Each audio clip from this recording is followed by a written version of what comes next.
Baba, katika jina la Yesu Kristo, twaja mbele zako siku ya leo. Mchana wa leo tunakutukuza na kulihimidi jina lako, ni kwa sababu wewe ni Mungu. Asante ni kwa sababu ya nafasi hii ambayo umenipatia nikaweze kusimama mbele ya watu wako, ni kwa ajili ya kuwapatia neno lako Jehova. Bwana, wacha mimi nikapungue na wewe ukaongezeke ndani yangu. Nitumie kama chombo kwa utukufu wa jina lako. Na kila Baba atakayesikia neno hili, Mungu wangu, ninakuomba ukapate Baba kulitendea kazi ndani ya mioyo yao Mfalme. Wacha Bwana ukaondoe kila chochote kisichokupendeza ndani ya mioyo yetu, ili Bwana neno hili linapotoka likawe na nafasi katika mioyo yetu, ewe Mungu wangu, tukaweze kulipokea na likaweze kuzaa katika mioyo yetu, ewe Mungu wangu. Asante Bwana, kwa maana wewe ni mwema. Asante kwa maana wewe ni mwaminifu. Chochote kile ambacho huenda kikasababisha Bwana neno hili lisiweze kuzaa ndani yetu, tunaking'oa sasa katika jina la Yesu Kristo. Kila meza isiyokuwa yako, kila meza isiyokutukuza ndani ya mioyo yetu Bwana, tunaipangua sasa katika jina la Yesu Kristo. Roho Mtakatifu, chukua usukani, tamalaki ndani yetu, katamalaki Baba mahali hapa kwa utukufu wa jina lako. Ni wewe umetuahidi Bwana katika kitabu chako ya kwamba 2 au 3 wanapokutana kusanyika kwa ajili ya jina lako, basi utakuwa pamoja nao. Nasi Baba tumezidi 2, tumezidi hata na 3. Wacha Bwana tukashuhudie ukuu wako mahali hapa. Wacha ukajidhihirishe kwa ukuu na uweza, na ni katika jina la Yesu tumeomba na hata kuamini. Amen. Tunaweza kukaa chini.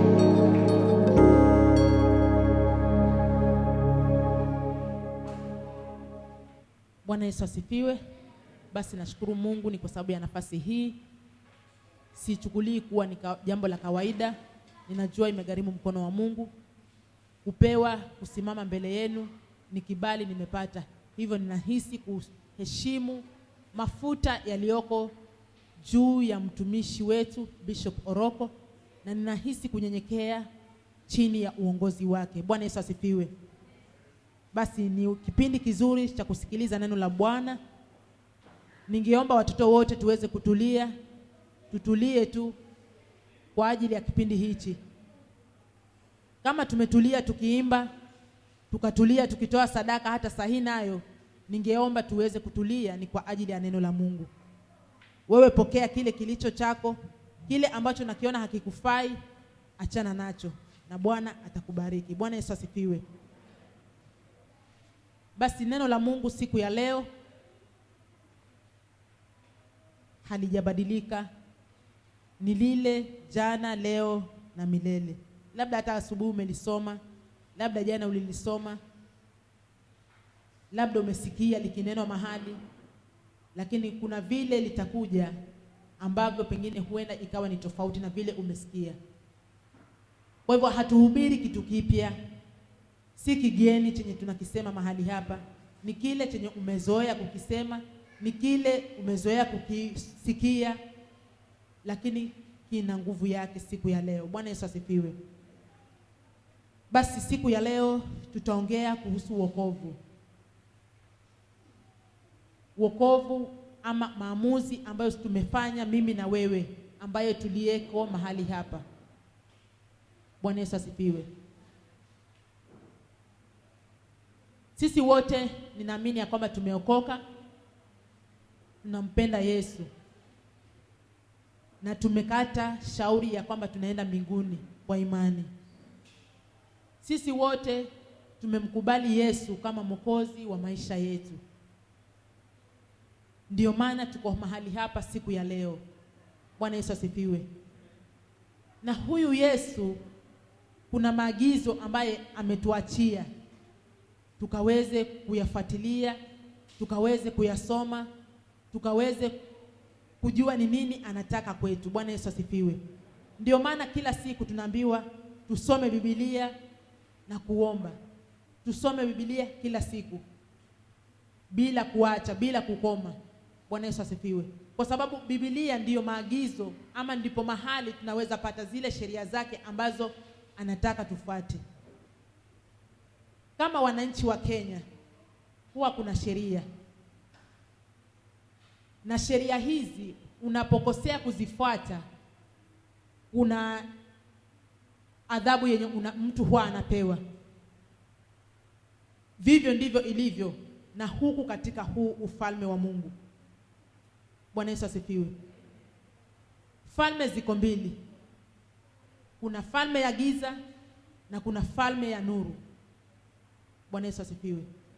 Lakini maamuzi ni mimi na wewe. Ni wewe mwenyewe utaamua. Je, utafuata falme gani? Ni mimi mwenyewe nitaamua.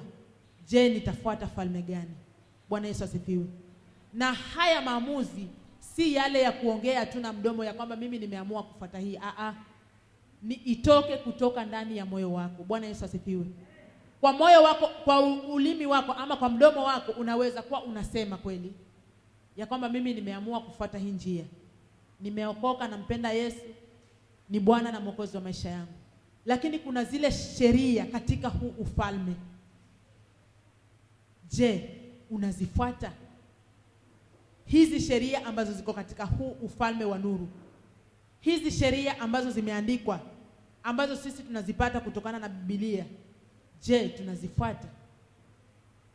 Ama tunakiri tu kwa midomo yetu, ili hali mioyo yetu haituwezi tukazifuata? Bwana Yesu asifiwe.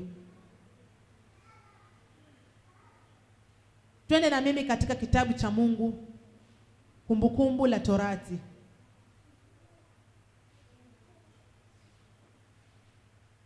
Kumbukumbu la Torati, mlango wa 30.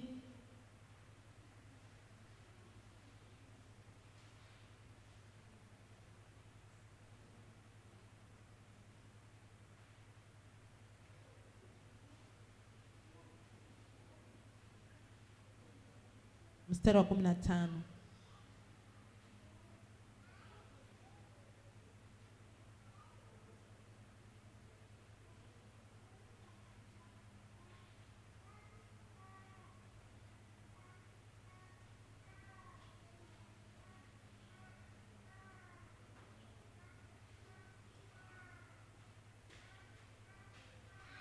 Bwana Yesu asifiwe. Katika Kumbukumbu la Torati ni mahali Musa akawa amefikia mahali anapeana sheria kwa wana Israeli, ambao siku ya leo ni mimi na wewe. Akapeana maagizo, ikafikia mahali akawa anasema, mstari ule wa 15, angalia nimekuwekea leo mbele yako uzima na mema, na mauti na mabaya. Kwa hivi nikuagizavyo leo, kumpenda Bwana Mungu wako, kuenenda katika njia zako na kushika maagizo yake na amri zake na hukumu zake, upate kuwa hai na kuongezeka. Bwana Mungu wako apate kukubarikia katika nchi uingiayo na kuimiliki. Bwana Yesu asifiwe. Wanaisraeli walikuwa katika ile safari ya kwenda nchi ya ahadi. Sisi nasi siku ya leo tuko katika hii safari. Kuna mahali tunangojea, ama kuna mahali tunangojewa, ama kuna mahali kuna ahadi tumewekewa. Bwana Yesu asifiwe. Sisi ambao tumeokoka, hatujaokoka bure. Bwana Yesu asifiwe. Kuna mahali ama kuna kitu tunatarajia kukipata baada ya maisha haya. Jinsi vile Wanaisraeli walivyokuwa wametolewa katika utumwa, wamekombolewa katika ule utumwa, lakini hawakuwa wamefika kule kwenye walikuwa wanaenda. Kama vile mimi na wewe nimekombolewa katika dhambi, ndio. Yesu amekufa kwa ajili yangu, ndio. Lakini kuna mahali ninaelekea. Kuna mahali ninatarajia kufika. Bwana Yesu asifiwe. Ndio Musa akawa anawapatia sheria ya kwamba tazama, nimeweka mbele yako, nimekuwekea leo mbele yako uzima na mema, na mauti na mabaya. Bwana Yesu asifiwe. Kwa hivi nikuagizavyo leo kumpenda Bwana Mungu wako, kuenenda katika njia zake na kushika maagizo yake na amri zake na hukumu zake, upate kuwa hai na kuongezeka. Bwana Yesu asifiwe. Ndiyo, tumeokoka, tumekombolewa. Baada ya Adam na Hawa kutenda dhambi, Mungu hakutulia, haikumtosha. Yohana 3:16 akasema, kwa maana jinsi hii Mungu aliupenda ulimwengu hata akamtoa mwanawe wa pekee, ili kila mtu atakayemwamini asipotee bali awe na uzima wa milele. Bwana Yesu asifiwe. Kwa hivyo Mungu akatukomboa, akatutoa katika ule punishment ya umilele, moto wa milele ama mauti ya milele.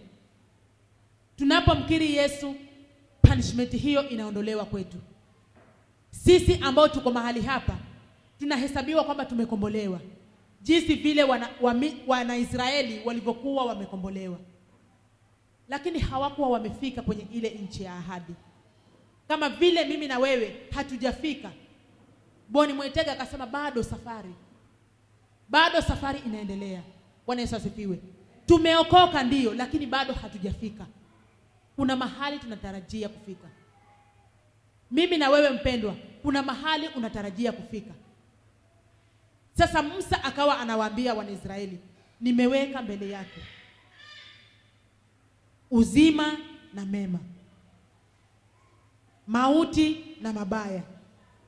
Kwa hivi ni kuagizavyo leo, kumpenda Bwana Mungu wako, kuenenda katika njia zake. Bwana Yesu asifiwe. Kuenenda katika njia zake. Jina la Bwana lipewe sifa. Ndio maana nilikuwa ninasema katika kila ufalme kuna sheria. Kuna falme za giza, huko pia kuna sheria zake. Kuna ufalme huu ambao tumeamua kuufuata, huu pia uko na sheria zake. Sasa katika mojawapo ya hizi sheria ambazo ziko katika ufalme wetu, ambao ni huu ufalme wa Yesu, ni kumpenda Bwana Mungu wetu, kufuata njia zake, kuenenda kulingana na mapenzi yake, kufuata amri zake. Hiyo ndio sheria ambayo iko huku. Bwana Yesu asifiwe. Wewe na mimi ambayo tuko mahali hapa, ambao tumeamua kumfuata huyu Yesu, anatuambia kwamba ameweka mbele yetu. Bwana Yesu asifiwe. Ni mimi kufanya maamuzi, ni wewe kufanya maamuzi. Ndiyo, ulifanya yale maamuzi ya kwanza ya kwamba umemkataa shetani na kazi zake, umeamua kumfuata Yesu. Lakini katika huku kumfuata Yesu bado hatujafika mpendo. Bado kuna mahali tunatarajia tuweze kufika. Na katika kufika hapa mahali lazima tufuate hizi sheria. Bwana Yesu asifiwe. Lazima tuenende kulingana na hizi sheria zake.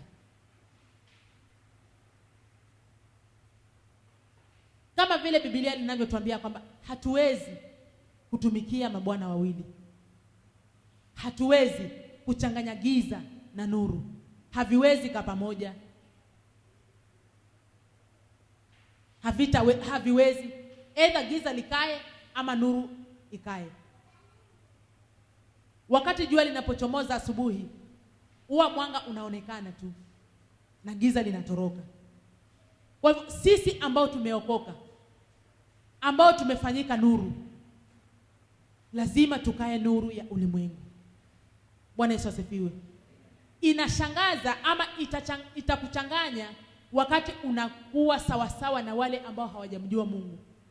Wakati unafanya yale ambayo wale ambao hawajamjua Mungu, na wewe pia unafanya kama hayo, itakuwa ni jambo la kuwashangaza hata hao. Maana ndiyo tunasema tumeokoka, ndiyo tunasema tunaenda mbinguni kwa imani, lakini je, tumekubali kubadilishwa? Tumekubali kumfuata huyu Yesu? Tumeamua kufuata vile anavyotaka? Tumeamua kuenenda vile anavyotaka? Jina la Bwana lipewe sifa. Je, yale ambayo anasema kwake yeye ni sheria, yale anasema kwake tusiyafanye, tunakubali kwamba hatuyafanyi? ndio tuweze kuipata ile taji. Bwana Yesu asifiwe. Wana Israeli wakawa wanaambiwa, nimeweka mbele yako mema na uzima, mauti na mabaya. Bwana Yesu asifiwe.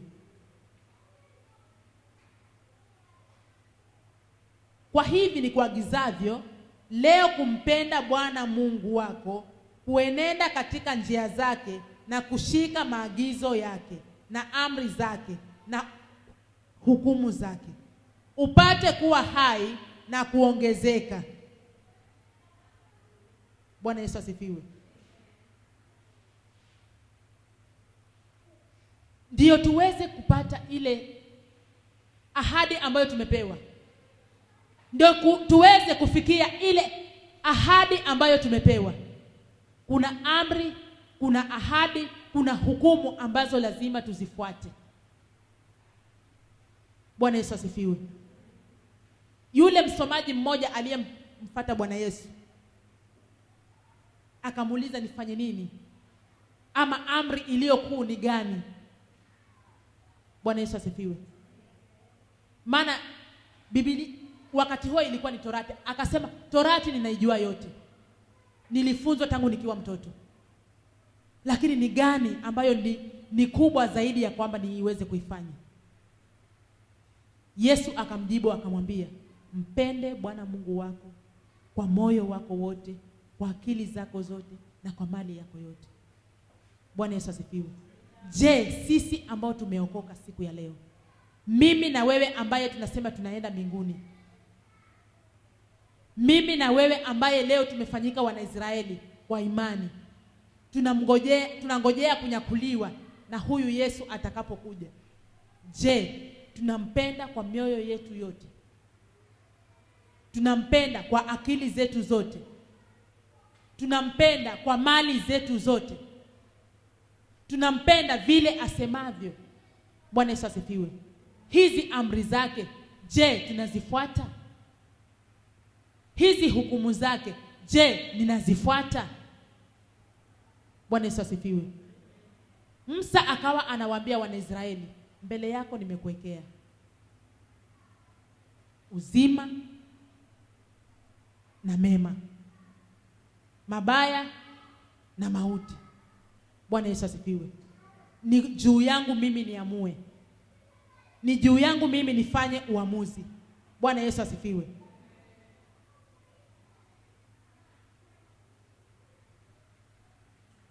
Tukienda mstari wa 19 anasema, nazishuhudiza mbingu na nchi juu yenu hivi leo, kuwa nimekuwekea mbele yako uzima na mauti, baraka na laana. Basi chagua uzima ili uwe hai, wewe na uzao wako. 20.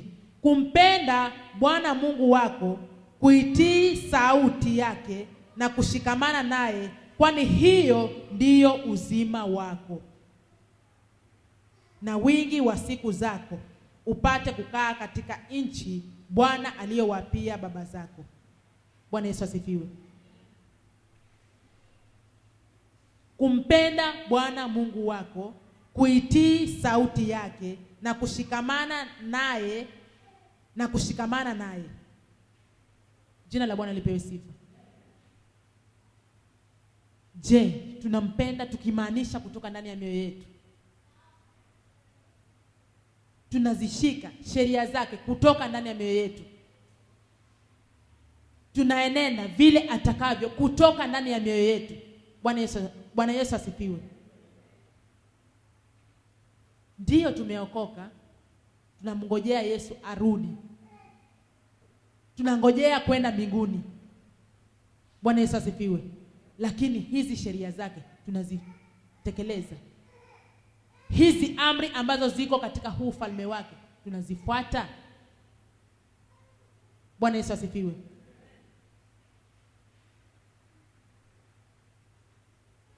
Twende na mimi katika kitabu cha Matendo ya Mitume 16.